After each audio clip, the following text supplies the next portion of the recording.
এই মুহূর্তে আমি আছি ডালাস স্টেডিয়ামে। এখানেই খেলবে আর্জেন্টিনা এবং অস্ট্রিয়া তাদের গ্রুপ পর্বের দ্বিতীয় ম্যাচ।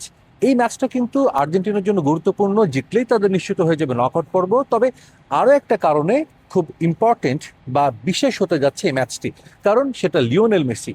প্রথম ম্যাচে হ্যাটট্রিক করে পুরো বিশ্বে লিওনেল মেসি কিন্তু একটা আলোড়ন সৃষ্টি করে দিয়েছেন, এবং এই ম্যাচে অস্ট্রিয়ার বিপক্ষে যদি তিনি আর একটা গোল করেন তাহলেই তিনি ইতিহাসের পাতায় নতুন করে নিজের নাম লিখাবেন। মিরোস্লাভ ক্লোজাকে টপকে হয়ে যাবেন বিশ্বকাপ ইতিহাসের সর্বোচ্চ গোলদাতা। নিশ্চিতভাবেই স্টেডিয়ামে আমরা জানি অনেক বড় বড় ম্যাচ হয়েছে, মেসিও চাইবেন তার বিশেষ মুহূর্তে, কারণ তার জন্মদিন দুদিন পরেই, ঠিক তার আগেই এই ম্যাচটিতে গোল করে তার এই জন্মদিনটা আরো রঙিন করতে আর্জেন্টিনা ও অস্ট্রিয়া তাদের গ্রুপ পর্বের দ্বিতীয় ম্যাচটি খেলবে স্থানীয় সময় দুপুর 12টায় ম্যাচটি শুরু হওয়ার কথা রয়েছে। এবং অনেকে হয়তোবা জানেন যে এই মুহূর্তে যুক্তরাষ্ট্রের সামার গ্রীষ্মকাল চলছে, প্রচন্ড গরম, রোদের অনেক তাপ। সেক্ষেত্রে অনেকের মনে হতে পারে ঠিক দুপুর 12টায় ম্যাচ খেললে প্লেয়ারদের নিশ্চয়ই একটা সমস্যা হতে পারে।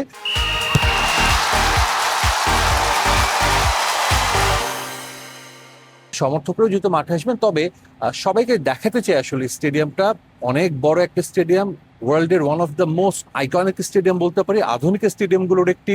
আমরা জানি যুক্তরাষ্ট্রে অনেক বড় বড় স্টেডিয়াম রয়েছে, সোফাই স্টেডিয়াম ক্যালিফোর্নিয়াতে রয়েছে, লস অ্যাঞ্জেলেসে, সেটা কিন্তু বিশ্বের এখন পর্যন্ত সবচেয়ে ব্যয়বহুল স্টেডিয়াম। এবং তারপরে যদি আমরা ধরি এই স্টেডিয়ামটা রয়েছে, এর বাইরেও কিন্তু আটলান্টায় যে খেলা হচ্ছে সেখানেও যে স্টেডিয়ামটা রয়েছে সেটাও কিন্তু অনেক আধুনিক স্টেডিয়াম। হিউস্টনে রয়েছে এনার্জি স্টেডিয়াম, সেটাও বেশ উন্নত প্রযুক্তি সম্পন্ন স্টেডিয়াম। তবে এই মাঠটিতে কিন্তু যখন দর্শকরা খেলা দেখবেন বা প্লেয়াররা খেলবে, তাদের তেমন গরম বা সেই তাপ কিন্তু সহ্য করতে হবে না, কারণ ছাদ রয়েছে।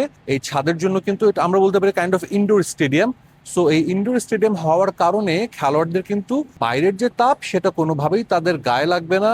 সমর্থকদের জন্য কিন্তু বিষয়টা একই রকম, এবং পুরো স্টেডিয়ামটা কিন্তু এয়ার কন্ডিশন করা, যার কারণে খুব ভালো একটা অনুভূতি হচ্ছে। যখন দর্শকরাও এখানে মাঠে আসবেন, এখানে বসে খেলা দেখবেন, তাদের কিন্তু কোনো সমস্যা হবে না। এবং একই সঙ্গে আমরা বলতে পারি যে যেহেতু একটা বিগ ম্যাচ, দর্শকরা নিশ্চয়ই চাইবেন যে আর্জেন্টিনা দল এই ম্যাচটিতে জয় তুলে নিক, কারণ এই ম্যাচে আর্জেন্টিনা দল জিতলে তাদের নকআউট নিশ্চিত হয়ে যাবে। এবং একই সঙ্গে বলতে পারি এই গ্যালারিতে কিন্তু কালকে বিশাল একটা আর্জেন্টিনার দর্শকদের জোয়ার দেখতে পাবো, কারণ আমরা শুনতে পেয়েছি যে এরই মধ্যে ডালাসে 1 লক্ষ আর্জেন্টিনা সমর্থক পা রেখেছেন, কারণ আর্জেন্টিনার পরের দুটি ম্যাচই হবে এই ভেন্যুতে। জাতীয় দলের হয়ে খেলা, বিশ্বমঞ্চে দলকে প্রতিনিধিত্ব করা, বিশ্বমঞ্চে দলের হয়ে গোল করা নিশ্চিতভাবে অনেক বড় অর্জন এবং অনেক বড় গর্বের।